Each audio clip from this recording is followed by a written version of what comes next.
Sign up with MyBookie and use our promo code Gators to get your first ever deposit matched dollar for dollar.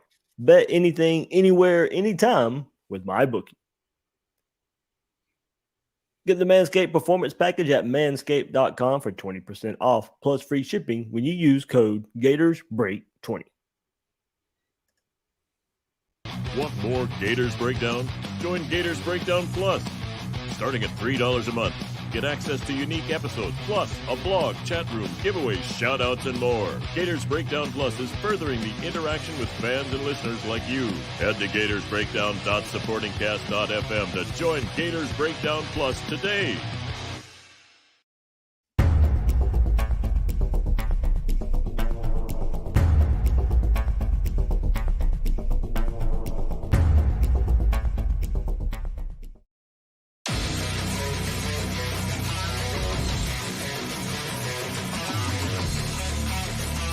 Gators Breakdown, because there's never a dull moment in Gator Nation.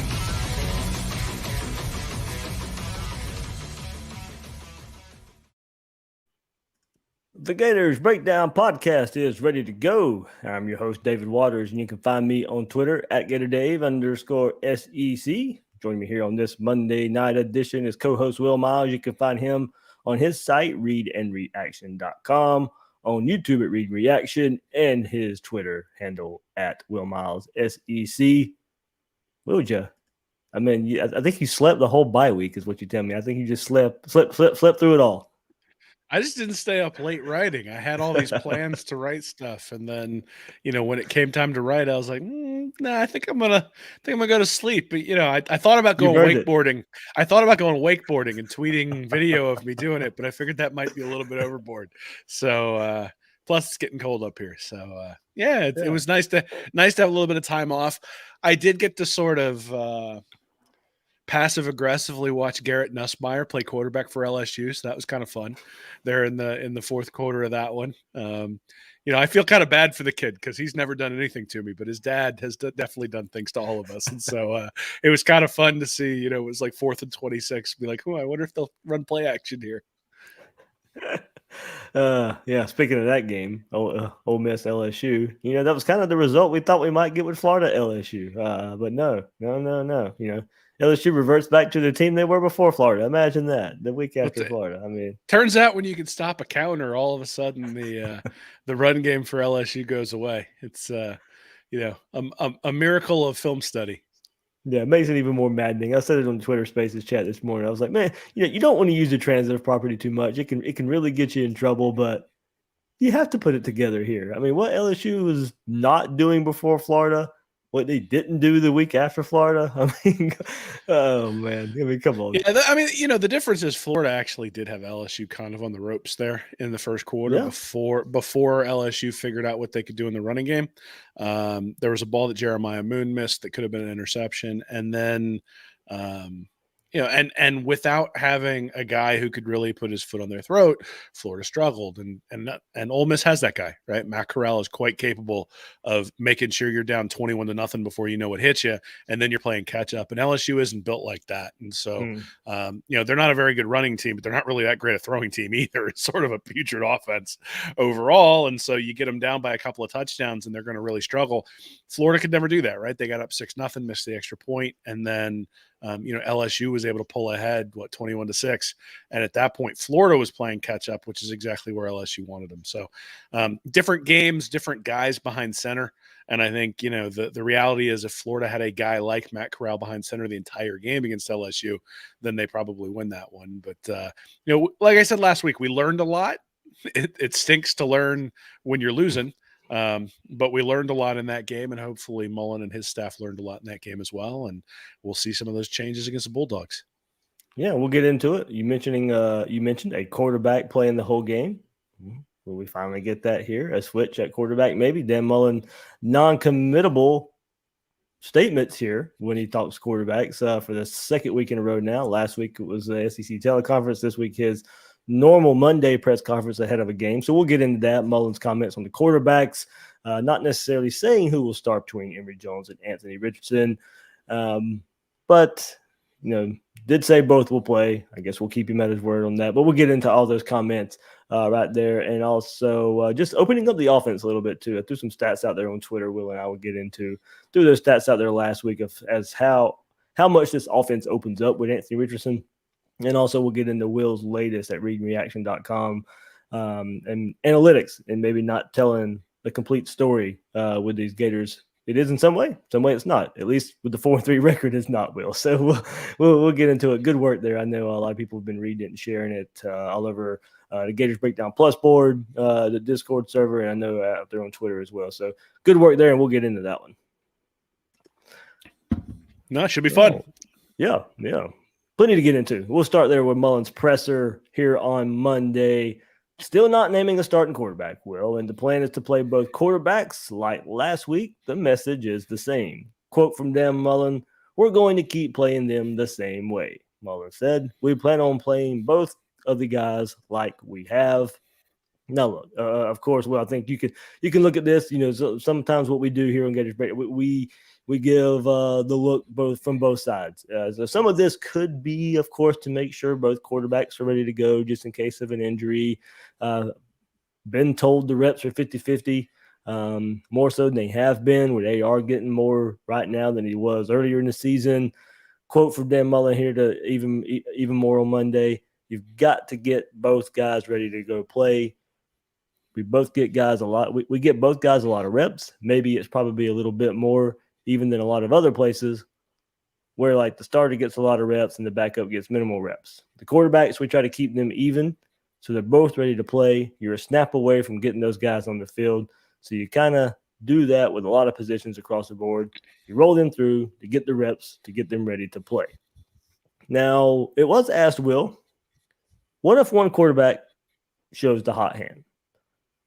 One more quote from Dan Mullen here. "It certainly fell into that last week." He said, "Every game is so unique in how it plays out, so we'll have to see how the game plays itself out."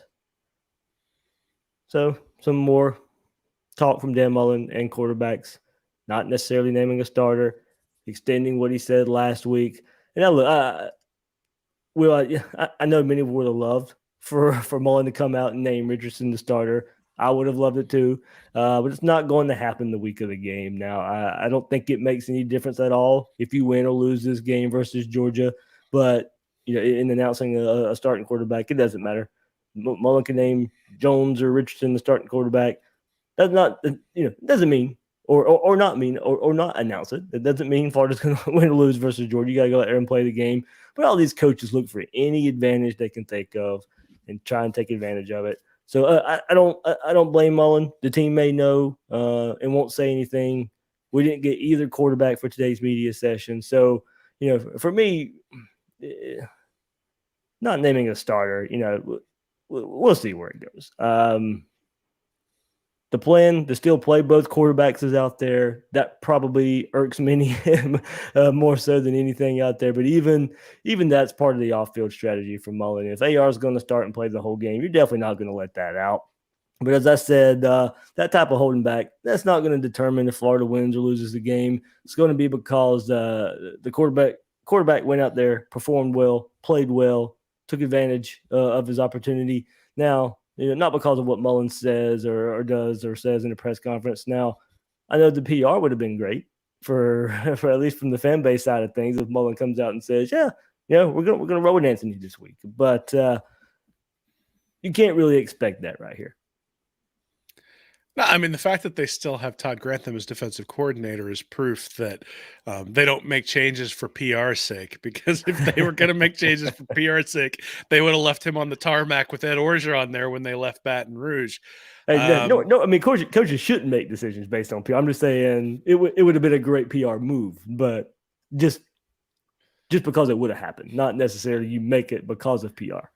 Sure. And we're also talking about a coach who keeps his spring practices very vanilla, who even when they're open, who keeps his fall practices closed as best he can.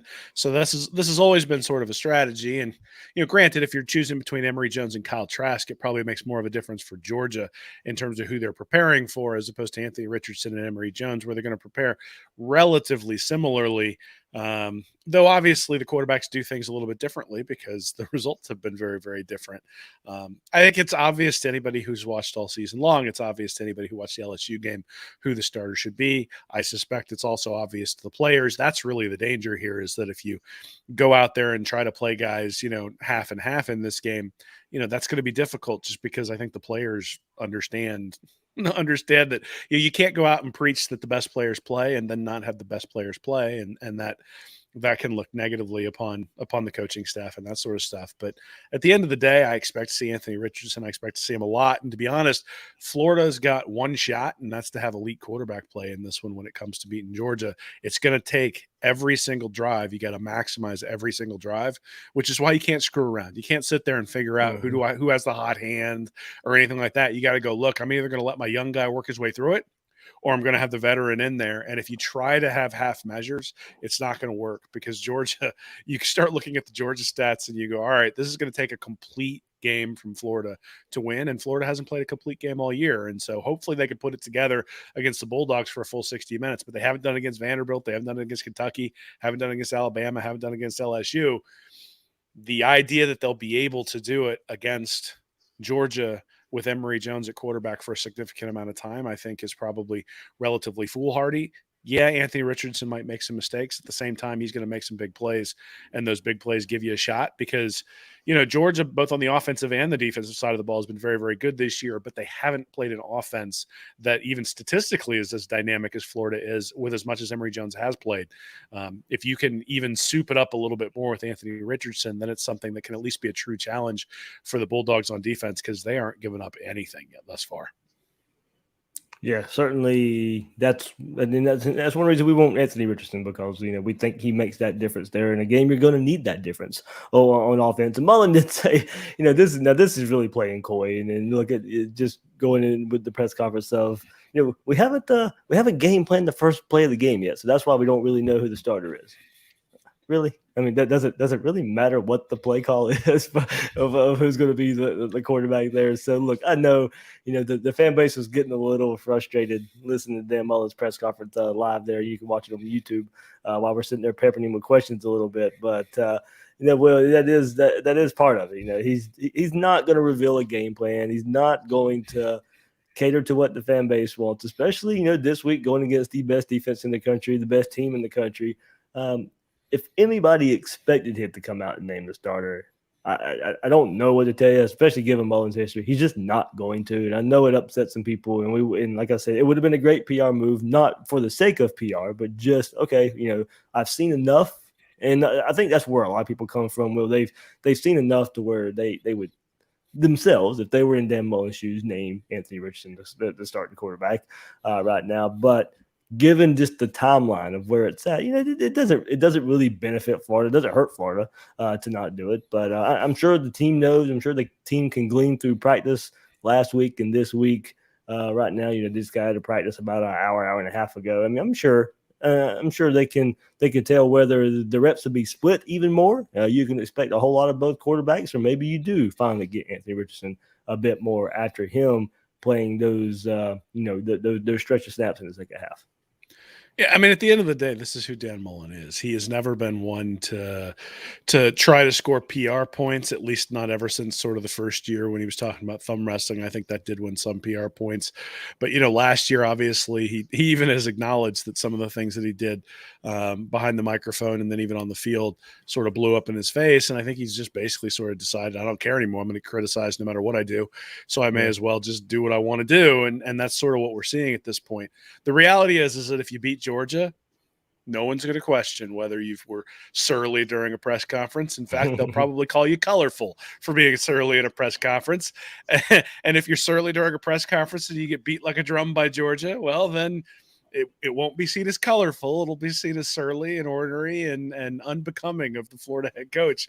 And that's the reality, right? You dig your grave based on how you act in these things without sort of garnering the fan base's support, garnering the boosters' support, doing things that make it easy for your athletic director to defend you and to keep you in a position where your seat doesn't get hot. But let's be honest, I don't care whether Dan Mullen is the nicest person in the world. I don't care whether Dan Mullen tells me what's going on in the middle of the week. it would be nice. It makes our job easier if he tells us that sort of stuff. But at the end of the day, all I care about is whether he beats Georgia. And I even said this before the LSU game. I said, if you made me choose, which one do you want Florida to get? I'd say I'd sacrifice the LSU game if it lets us have the Georgia game. And he sacrificed the LSU game. So let's see whether that can let's see whether he can get the Georgia game, because 2-8 against the main rivals and 4-4 for the year. And if it's a convincing win for Georgia, is not a good look in year 4, regardless of what I wrote today. It's the reality is that's not good enough at Florida. Dan Mullen knows it, the fans know it, and he's going to hear about it. Yeah. And Dan Mullen did say today, it doesn't matter who starts, Will. It's who finishes the games. So that's what we can take from Dan Mullen a little bit there. Of course, you and I were kind of joking before we started rolling here. Is what does that mean? Emory for one snap and AR the rest? You went the other way with it, and maybe AR for the first snap and Emory the rest, just to send messages. And look, we're joking here. We're just having a little bit of fun. I don't know, man. Didn't Muschamp do that with Brissett and Driscoll in 2012? Yeah. Brissett came out, took one snap, and then he brought in Driscoll. We didn't see Brissett. Well, weren't they on the field at the same time? One was like quarterback, one was receiver, or you might have been right. One took one snap, and then one took the very next. Or no, was it Treon? Was it Treon and Greer? I can't remember. Yeah, but they all run together. I know it's happened before where they were playing coy about who the starter was, and the guy came out and took one snap, and then the other guy came in and basically played from then on out. I hope that's not what happens, but hey, if Mullen sticks it to me and Emory gets that first snap, but then AR comes in and lights up Georgia the rest of the way, I'll be perfectly happy.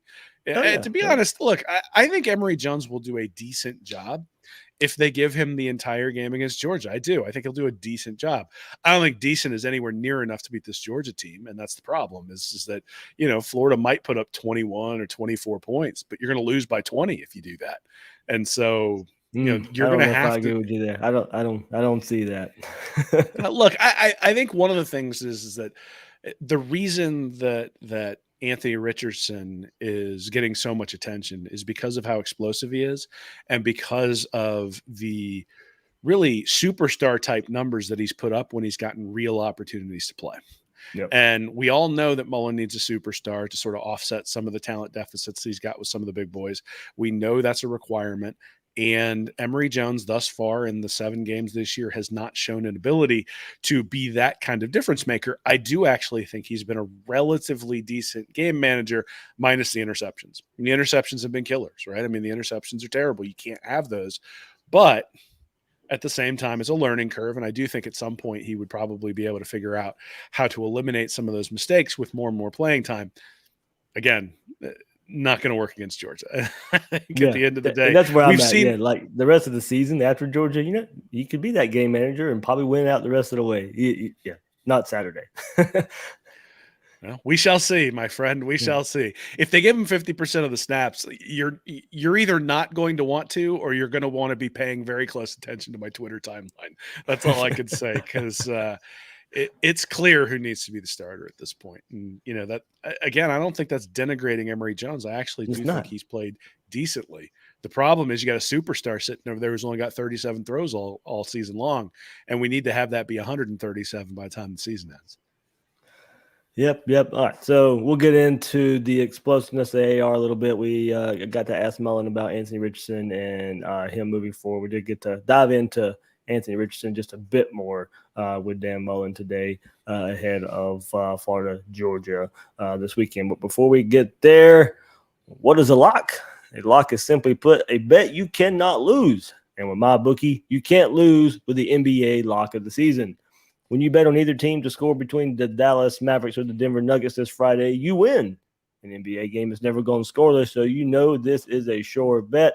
Place your bet, they score, you win. It's that easy.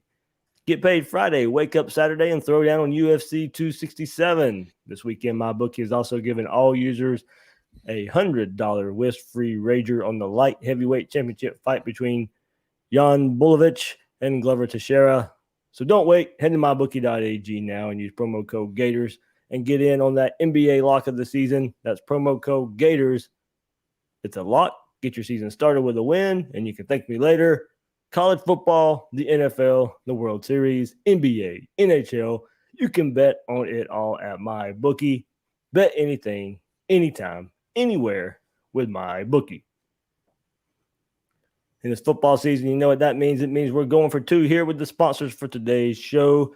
Manscaped, blitzing through hairs has never been easier, and it's time for you to join the 2 million men worldwide who trust Manscaped by using code GatorsBreak20 at manscaped.com for 20% off plus free shipping. Performance Package 4.0 from Manscaped is the perfect package for your package and a key for a great grooming and hygiene routine to make sure the boys downstairs are smooth like Tom Brady in the fourth quarter. First off, the new Performance Package 4.0 includes the new Lawnmower 4.0. The fourth generation waterproof trimmer features a cutting-edge ceramic blade to reduce grooming accidents. The Performance Package 4.0 also includes the Weed Whacker. This nose and ear trimmer is the best I have ever tried. Pretty much the only one that actually works. After trimming your football, show them some love with the Manscaped liquid formulations. The Crop Preserver, Ball Deodorant, and the Crop Reviver Ball Toner are here to take your ball game to the next level. Manscaped even throws in 2 free gifts for their Performance Package 4.0, the Manscaped Boxers, and the Shed Travel Bag. Get 20% off plus free shipping with the code GatorsBreak20 at manscaped.com. That's 20% off plus free shipping with the code GatorsBreak20 at manscaped.com. Will, Anthony Richardson talk. More. Anthony Richardson, here we go. I asked Mullen about the downfield passing being more part of the offense with Anthony Richardson than compared to Emory Jones, and if it was more about what opposing defenses are scheming up, or is it just more of an aggression from Richardson? Quote from Dan Mullen here, I think probably more defenses load up the line of scrimmage when he's in there. Blitz a little bit more when he's in there, Mullen said. It's kind of the different looks that they play you in. Well, the last time we saw Richardson, Mullen offered up this assessment of the quarterback's play. Quote, I thought he did a couple things. He got into the flow of the game, managed the game, made some good decisions, missed a couple of reads here and there. We have to continue to improve on. But it was great, especially being on the road in that environment, to be able to get into it and be able to handle everything with the crowd noise, with the pressure, all the things that came with it. I think he handled the situation pretty well. So, Will, with the pressure of playing from behind on the road, bringing Florida back, making a game of it versus LSU, we still aren't getting our answer if we'll see more from Richardson, from Dan Mullen. For whatever reason, look, there's no doubt we should see him more as the offense just opens up with Anthony Richardson. Here we go. Mention those stats I put up here. If you're watching on YouTube, you get the graphic version here. You can look at these graphics, easier comparison here. But, Will, I mean, this is just at the basic of it right now. Explosive pass percentage. Jones, 8% of his throws are explosive. 21.6 of Anthony Richardson's throws are explosive. Yards per attempt, 7.4 for Emory Jones, 10.6 for Anthony Richardson. Yards per completion. Emory Jones, 11 yards per completion. Anthony Richardson, 18.7 yards per completion. Passing touchdown percentage, 5.7% of Emory Jones throws goes for touchdowns, 13.5% for Anthony Richardson. That is first among SEC quarterbacks with a minimum of 30 attempts. Explosive. And, Will, what it helps Florida.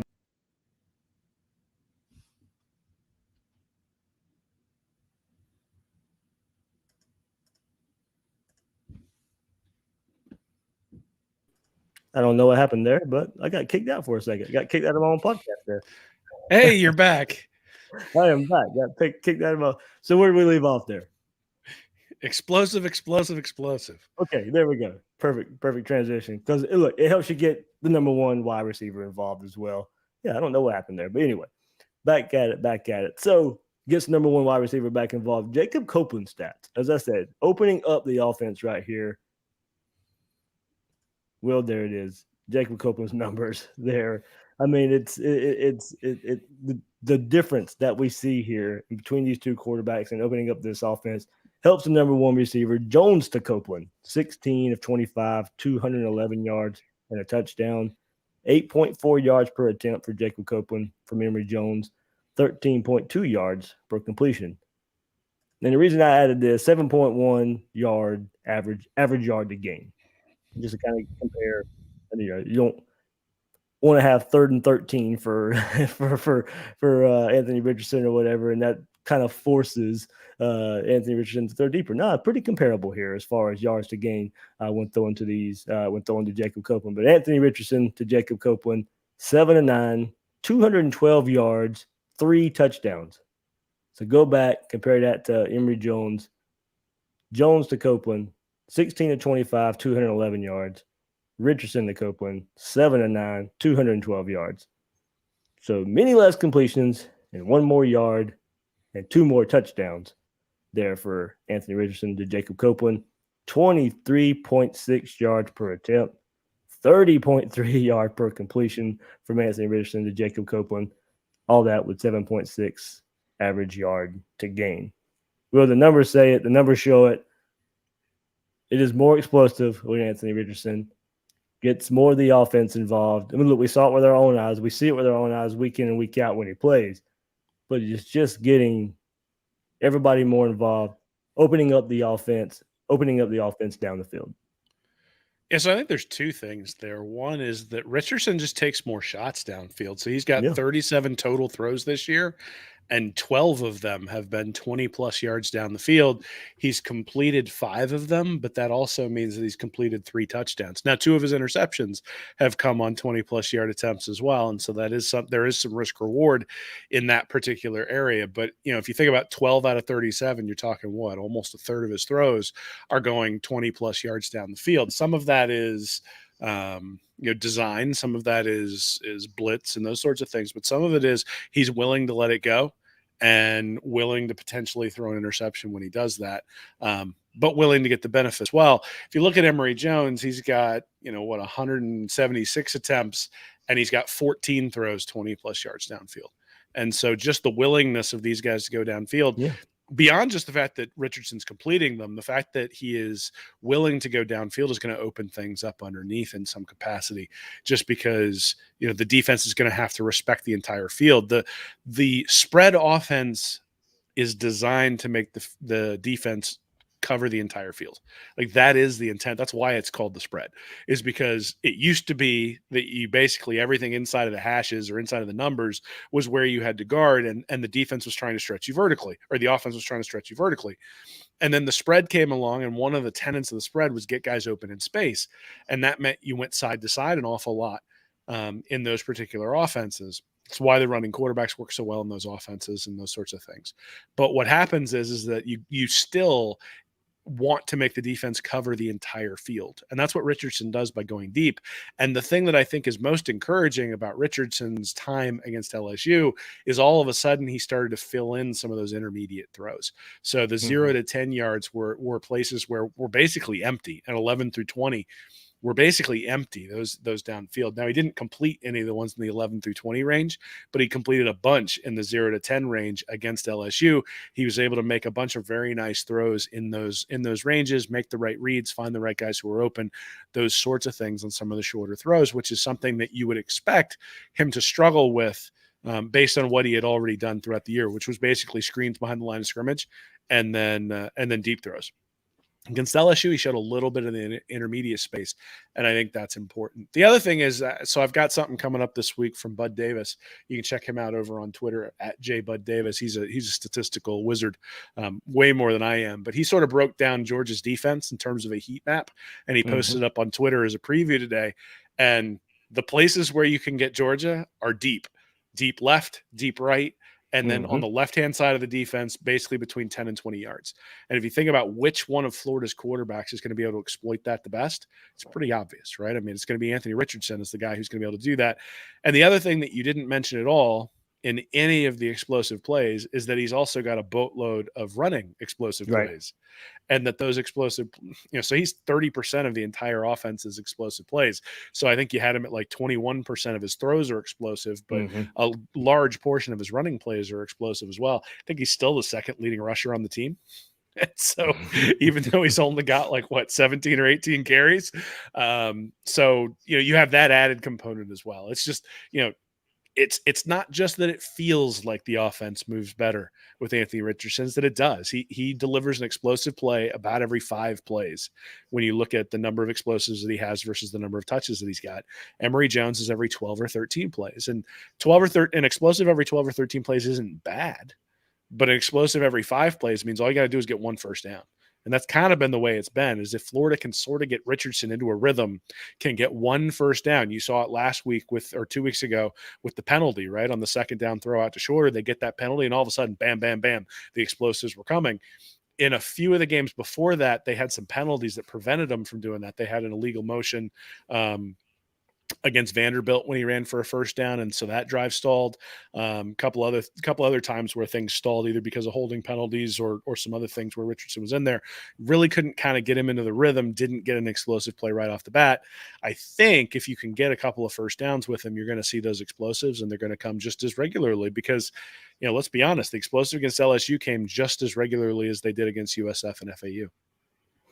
Well, and then, something you and I had discussed, I think on Twitter DM or something, we were going back and forth, and I don't know if you ever put a number to it, but you and I have both noticed the number of 10, 11 play drives Florida had to go through, when, so far this season. Look, they've had some success doing that at points this year, but when you have to ask your offense to sit there and go 10, 11 plays, 75 yards, I mean, once teams have kind of caught on to Florida and what they were able to do in the run game, and that's where 10, 11 play drives come from, is where you're running the ball. You're not hitting the home runs, but you're hitting, as I said, a lot of those doubles or triples.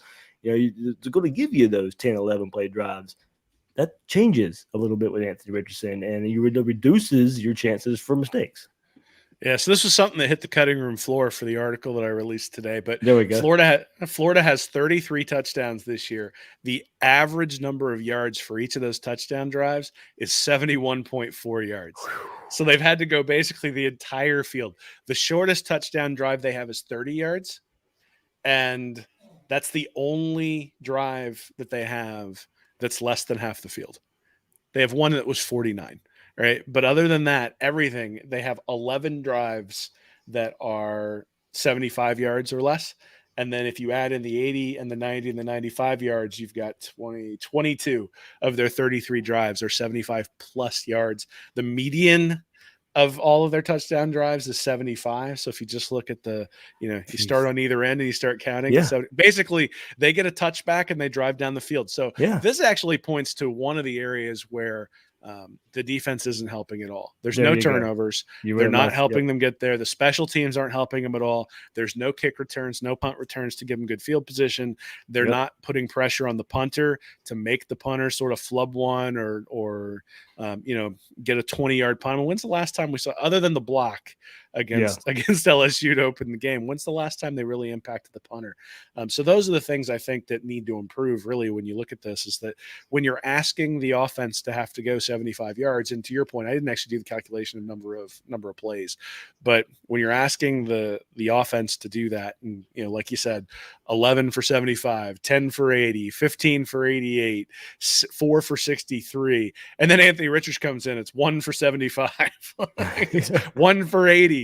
That, I tell you what, that is the difference in the offense, right? Is that when Anthony Richardson's in there, you have the possibility of a 3-play drive. I think there's only one I can remember all year long. It was against Vanderbilt. There was a 3-play drive that Emory Jones hit Jacob Copeland twice on and scored a touchdown, sort of put that game away. That's really the only one I can remember that was just rapid, bam, bam, bam, right down the field, and Florida was able to score. So, no short fields against inferior opponents, right? One short field against Vanderbilt, no short fields against USF or FAU, and certainly no short fields against Alabama or. And when you've had the very few that you've had, you haven't been able to capitalize on. Well, I mean, that was actually the biggest play of the Kentucky game, right? I mean, you get the intercept. You're up 10-7. You get the interception. Yep. They return. Trevez Johnson gets the interception, gets returned to the 10-yard line. They get a stupid penalty on a crackback block by Valentino. Sets them back at the 40. They gain 7 or 8 yards, settle for the field goal. The field goal's blocked. It gets returned the other direction. Right. I mean, the idea that a 27-yard field goal would have been blocked in there and returned, I think, is relatively minor. The reason it got blocked is because they were so far back that Chrisman had to kick it a little bit lower. Yeah, that's the reality, man. Like, those things make a difference. Those little 15-yard penalties, the discipline plays, you get the interception and you have the ability to punch it in, go up 17-7 on Kentucky and sort of take the crowd out of it. And all of a sudden the false starts go away because it's quiet. And instead, 7 or 8 more false starts later, Florida was struggling to get in the end zone there at the end of the game. And those little things absolutely play a role. And we've seen it all year long. I did like what Mullen did say about Richardson a bit. He didn't give any credit to Richardson's aggressiveness, and I think we know that is there.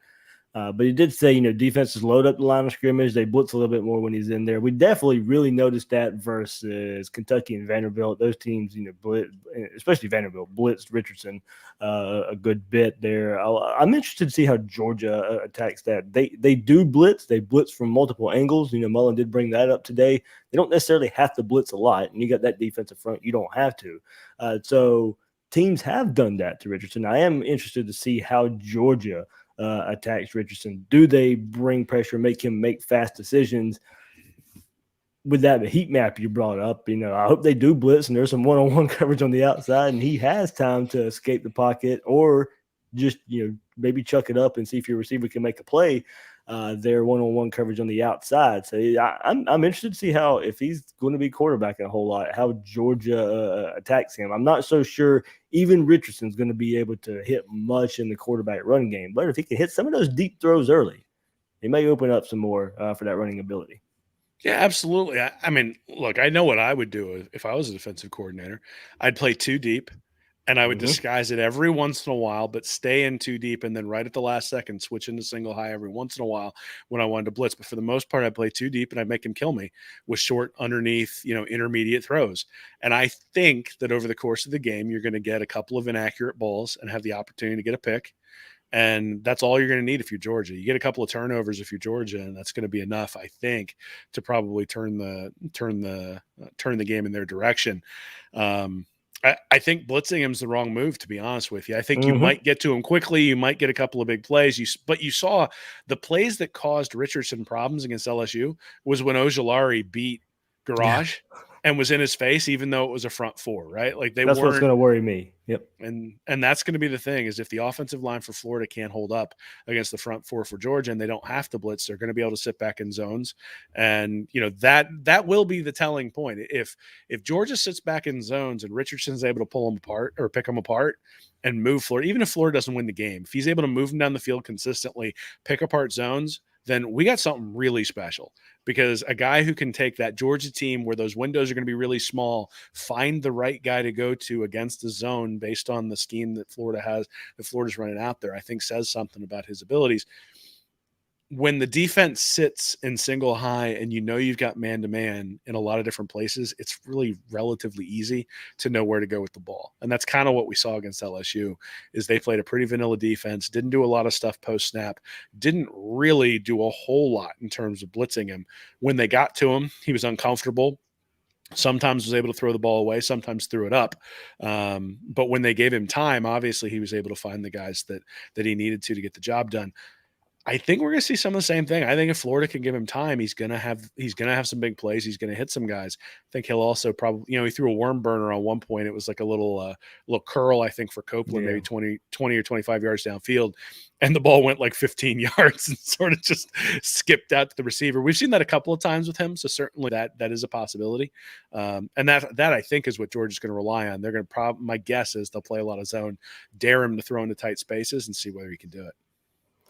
Well, a little bit of breaking news, of course. We don't talk much recruiting during the season, but we kind of have to.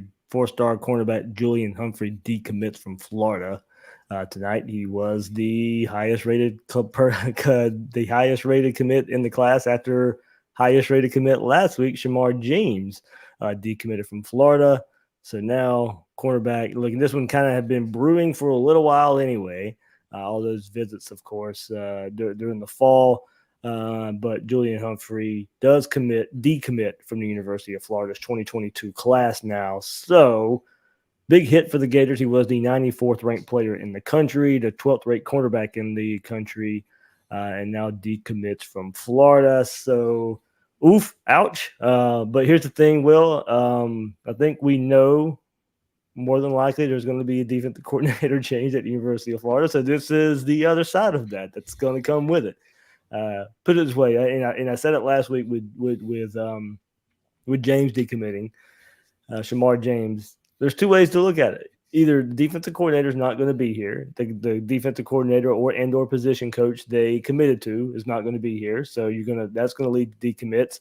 Or what this defense has been putting out on film. Do defenders want to play for that defense? So, really no surprise. Defensive commits are going to start decommitting from the University of Florida, especially with all the rumors out there of Grantham in his last season and not being defensive coordinator next year. But regardless, still hurts when two of your top commits in back-to-back weeks are no longer part of your class. Yeah, absolutely. I mean, so this is the only time anyone will ever hear me say this, but I don't think this 2022 recruiting class, from a defensive standpoint especially, matters all that much. I think we're going to know about the reality is the recruiting that the new defensive coordinator is going to need to do is going to be making sure Gervon Dexter's still on the team, making sure Rashard Torrance, Avery Helm, Mordecai McDaniel, Trevez Johnson, Jason Marshall, and Desmond Watson are all still on the team. Those are guys who've gotten major snaps this year, who are then going to come back. You got to keep them out of the transfer portal. Same thing. You got to make sure Diabate, Cox, and Ventrell Miller all come back. And if you do that, you've got a really experienced defense to go with Anthony Richardson on the offensive side of the ball. And you have the makings of a team that can turn things around. If those guys decide, if a large portion of those guys decide to go to the transfer portal, the 2022 class wasn't going to fill those gaps. You're going to have to go to the transfer portal to replace them. And so then it'll be a question of who can that defensive coordinator bring in to sort of, put the finger in the dam to make sure that the defense is able to live up to what we expect from a year-to-year basis. The 2022 class is important for the 2024 defense, is important for the 2025 defense, but it's not important for the 2022 defense. And so given that I think the defense is going to have to be much, much, much better next year, along with significant, extraordinary play at the quarterback position for the staff to remain intact here. I think that the reality is that while I don't like seeing guys decommit, I think it's a necessary evil when you're talking about parting with a defensive coordinator and all the uncertainty there. And, the reality is this is one of the reasons I think why people, one, wanted to make the move last year after the season, and two, wanted to make the move after the LSU loss in the middle of the bye week, because at least then you're ripping off the Band-Aid and you can sell recruits on, hey, we're going to bring in somebody who can really accentuate your skills. You're going to get an opportunity to play early, blah, all those different things that you might use to sell your program. Right now, all you can sell them is uncertainty. And so I can understand why guys who are top 100, guys who have options, would at least open up and look at those options given the uncertainty that they have in terms of who their coaches are going to be. And not just the defensive coordinator, right? Because a new defensive coordinator is likely going to want to bring in staff members that he's familiar with and those sorts of things. Correct. And so, even the new guys they brought in last year, there'll be some guys who hold over, I'm sure. But at the same time, you do have to make sure that there's uncertainty on that entire side of the ball. So it's not a surprise that the defensive recruits are at least going to go in wait and see mode. And I'm sure these guys probably still have Florida on their radar, depending upon who gets hired. But, the reality is you commit to a coach, you don't usually commit to a program. And so if these guys committed to Grantham, it's not a surprise, given the vitriol that the fan base has for him and the likelihood that he's out after this year, that some of those guys would decide to go somewhere else. Yep. All right. So there we go. Humphrey decommitting from Florida. And Will, you hit the nail on the head. That is kind of going back to why I wanted the move to be made after 2020 season, and maybe a little more look ahead to 2022 and getting that new defensive coordinator and recruiting going for 2021 season, where you take your bumps and bruises there in 2021 and set up for a big 2022. But we're faced with a different reality. And that reality right now is losing two of your biggest commits in back-to-back weeks here. So, all right, Will, let's get to your latest article. Been shared around social media a good bit today that you released. And look, we just showed you numbers how they add up to the quarterback position and how it should signal a change at that position. But sometimes numbers and analytics can be deceiving, not tell the entire story. And Will, your latest article you show with some metrics out there that Florida should be a better team than the 4-3 record indicates. Of course, that's not the case. This kind of goes back to last week in our episode on the issue of Florida football right now. There are a few things adding up to why Florida's 4-3. And going back to the message of last week, there are issues that show up this season in areas where Dan Mullen and the Gators, they used to be able to hang their hat on, not so much this year. And Will, you blew me away with the baseball analogy over the weekend, and I'm glad you included it in the article, man. But that was good in how things break out and just sheer luck sometimes. Yeah, I mean, there's a concept in baseball analytics. It's called base runs, and the idea is that if a team comes up and gets a walk, a single, and then a home run, they score 3 runs, right? Pretty straightforward. But if you adjust the order in which they do those things, so they get a home run, a walk, and a single, then they only score 1 run. And, obviously there's any sort of permutation you can have of those sorts of things. And over the course of 162 games, those things start to even out. But it turns out, if you actually look this year, there's a good example. The San Francisco Giants won like 107 games and should have, based on base runs, only won 103. And the point is that they outperformed their expectations by having timely hits. And this happens in football too. The difference is in football, in the NFL, you've only got 16 or now 17 regular season games. And in college, you only have 12 regular season games and then a bowl game to look at. And so if you get unlucky or if the sequence doesn't hit right over the course of a year, you can have a year where you're a better team than what your record indicates, especially if you end up in close games. Now, all of this comes with a caveat, which is that you and I have been very consistent where we have very much made it clear that we don't think that Dan Mullen is recruiting at a high enough level in order to have Florida compete with the Alabamas and Georgias of the world consistently, right? At the same time, when he's been incredibly unlucky in 1-score games, both this year and last year. And so the 8-4 record last year really is an underperformance of what all the statistical metrics, all the analytics, the S&P, the SP plus, the FEI, the FPI, any of the different metrics that are out there measuring teams have all had Mullen's teams in the 7 to 11 range in all of those metrics in terms of being a top 10 program. And I think that's important to take into account, because when you look at the program under Will Muschamp or you look at the program under Jim McElwain, that's not where the program was. So the program in 2015, the Gators were 29th in FPI, but they went 5-1 in 1-score games. So, the 10-4 record they had that year could have easily been 7-5. They beat Vanderbilt 9-7, Florida Atlantic 20-14, East Carolina 31-24.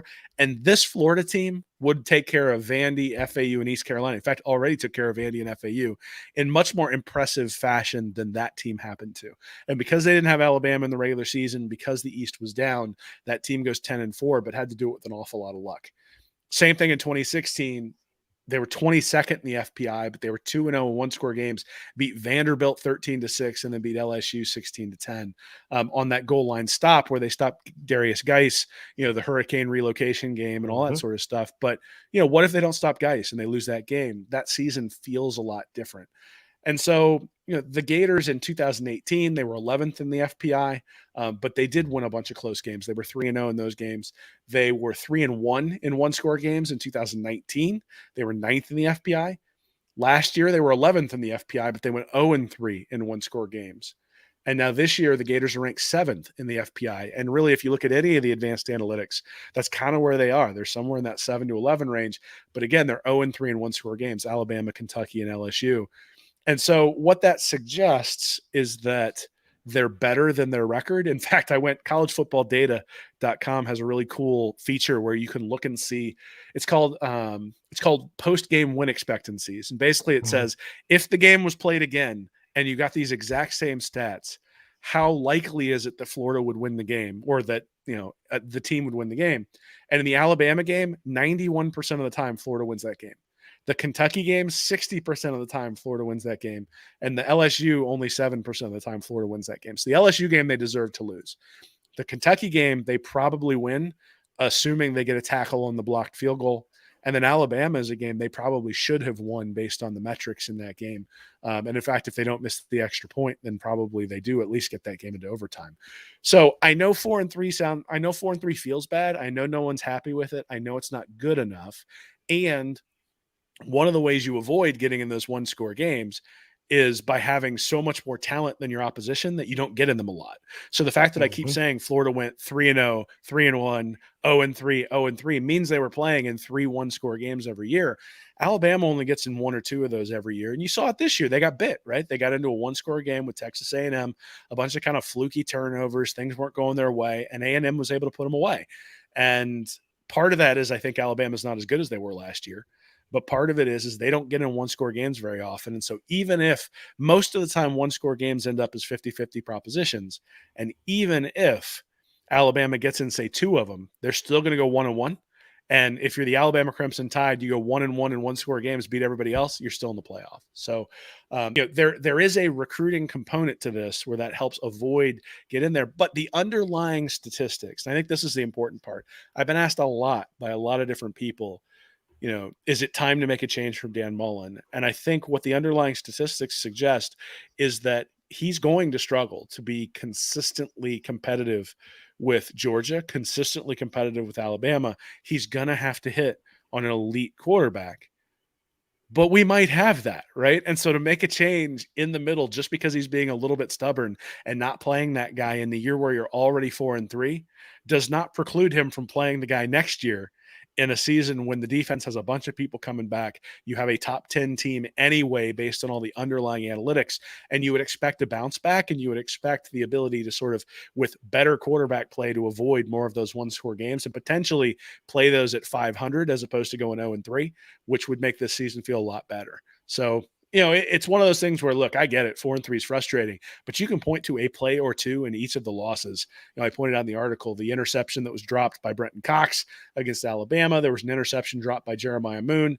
And then the penalty we already talked about on the interception by Trevez Johnson against Kentucky. If those 3 things had gone Florida's way instead of against Florida, I think they win all 3 of those games. Obviously that didn't happen. The lack of timeouts at the end of the game at the end of the first half against Kentucky certainly cost Florida. Some of the conservative nature of that game plan against Kentucky cost Florida. Those are all things that need to improve and need to get better. The fact that the defense has looked like it's sort of teetering on the edge all year, even though some of the underlying statistics look okay, some of that is because of the level of competition. And some of that is because, quite honestly, the other teams have been doing them a favor. If you think about Vanderbilt, should have probably had 13 points in that first half, but they missed a couple of field goals and then had the 4th down conversion that I thought was a catch that they overturned there down the goal line at the end of the half. So it's not perfect by any means. I'm not sitting here saying that the program is set to take off, but I am saying that the reality is that the people who are getting upset about recruiting now are 4 years late to the party. that people, if you were okay with the recruiting in 18, 19, and 20 and 21, to now get upset about the recruiting in 22 because this particular season didn't go Florida's way, to me is a little bit unfair. Like, if you looked at it and said, we've been pretty consistent about this, right? That the recruiting is going to necessitate a transcendent quarterback and elite quarterback play. And now Dan Mullen has potentially a guy who can be that guy. And I think you have to give him next year at least to prove that he either is or isn't. And if he's not, then I'm going to be one of the people who says, okay, you got to bring in somebody who can recruit better.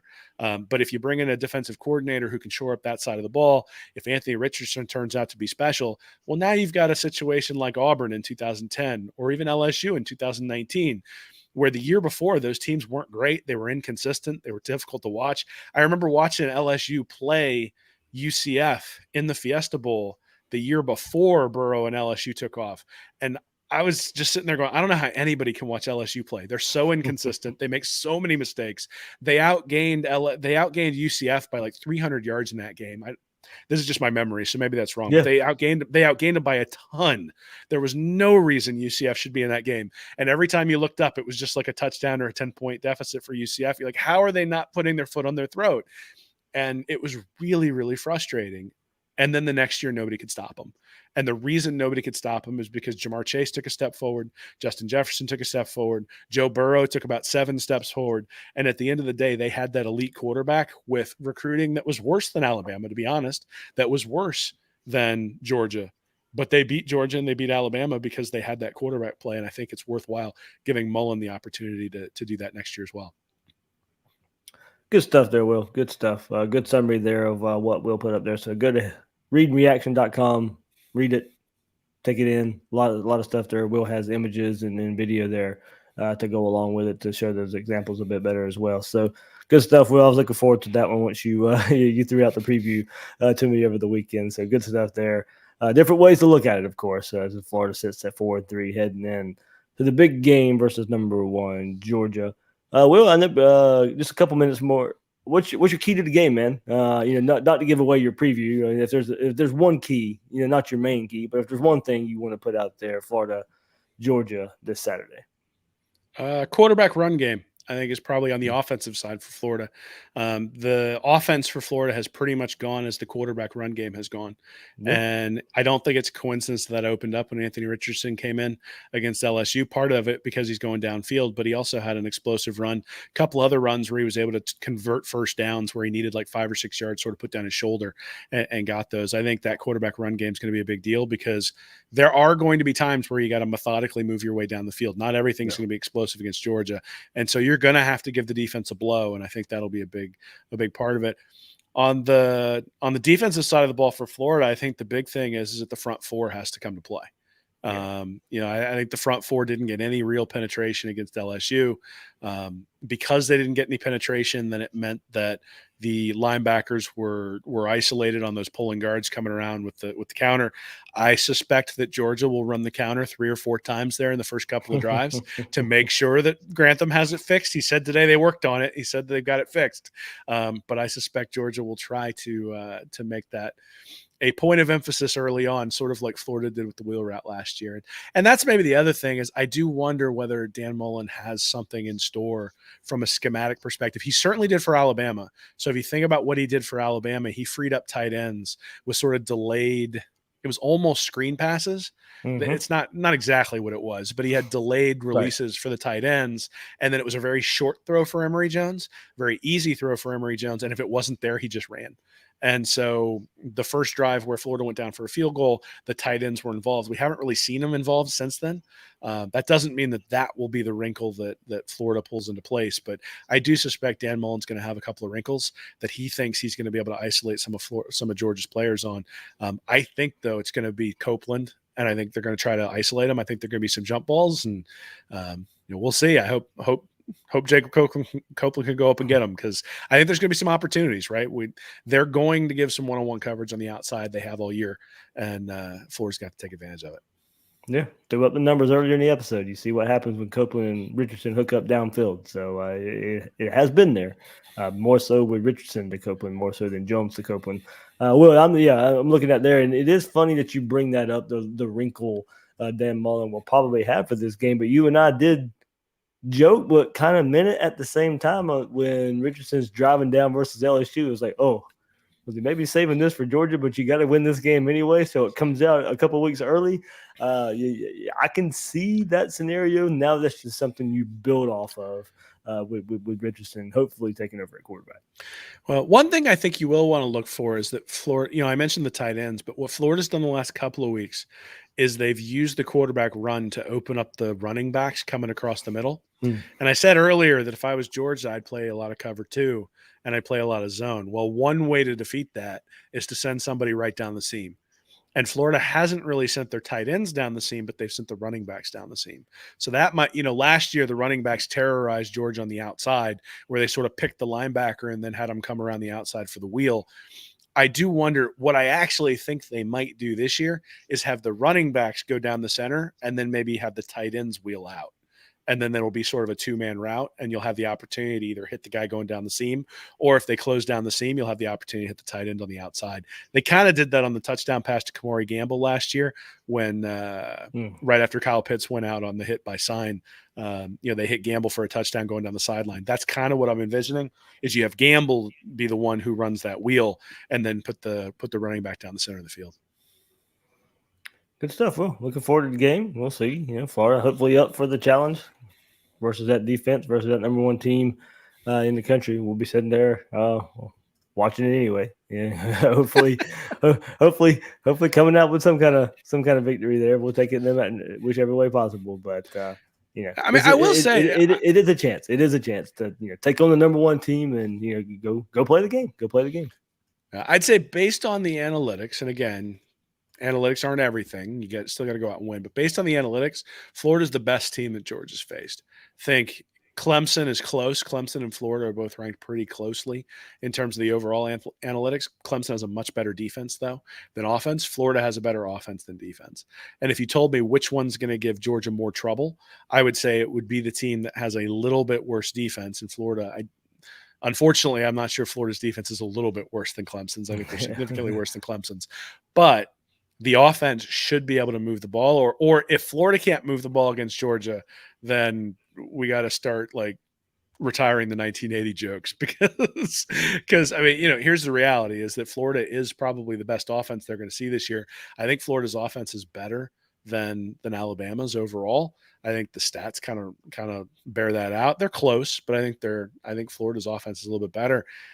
Especially if Anthony Richardson's at quarterback, I think Florida's offense is better. If they can't move the ball, I think that says a lot about Georgia. And so we're going to find something out, right? I mean, I don't think this is a walk. This is not Georgia playing South Carolina. This is not Georgia playing Vanderbilt. I fully expect Florida to be juiced for this game, be ready to go out. It's a rivalry game. Certainly got half the stadium in each color, and you go out and you play for pride in this one. I'm not sure going out to Baton Rouge for 11 a.m. start necessarily got the juices going, but 3:30 on the day before Halloween, that is the game that if you're an 18 or 19 or 20-year-old kid and you went to Florida, you've been watching that game for years and you know what that rivalry means. And so hopefully that's sort of what the team has coming out there. Yeah, should be no shortage for motivation, kind of going to your point, Will. Number one team in the country. The team wearing red and black that you can't stand, and your rival. I mean, there's no shortage of motivation here for the Gators in this one. So, got to go play. Got to go play that game. Will and everybody go check out Will this week. Read reaction for his Georgia preview on YouTube as well. You can find him on Twitter at Will Miles SEC. Anything else, man? Nah, man, just enjoying the season. At this point, it's sort of playing out the string a little bit, but there's a lot to learn. You know what I mean? This is one of those things where I think you learn a lot about a team, you learn a lot about the players when they don't have a ton to play for. And if they can go out and put up big fights and make this let's say you lose a close game to Georgia and then go out and you dominate the rest of the year, I think that says something about the team. If you go out and you get waxed by Georgia and then everything's sort of, precarious the rest of the year, even if you pull them out, I think that says something too. So, this is, the lack of bowl practices before the Cotton Bowl last year, I think sort of made that maybe not taking that one seriously a little bit excusable. I didn't like it. The fans didn't like it, but it was a little bit excusable. I think this year now you've got 5, 6, 7 games where it's an audition. And, hopefully Mullen and staff and everybody out there remembers that what they're putting on film is going to be important for the evaluations next year, and that they put some good tape on film, especially against Georgia, because we all know how much Gator Dave hates the Bulldogs. It can't even be quantified, Will. Can't even be quantified. Shout out to all the Georgia fans watching too in the chat. Hate views count too. So all good there. All good there. So all right, that is Will Miles. You can find him at Read Reaction and on Twitter at Will Miles SEC. I'm the host of Gators Breakdown, David Waters. You can find me on Twitter at GatorDave_SEC. Guys and girls out there, thanks for listening to this episode of Gators Breakdown.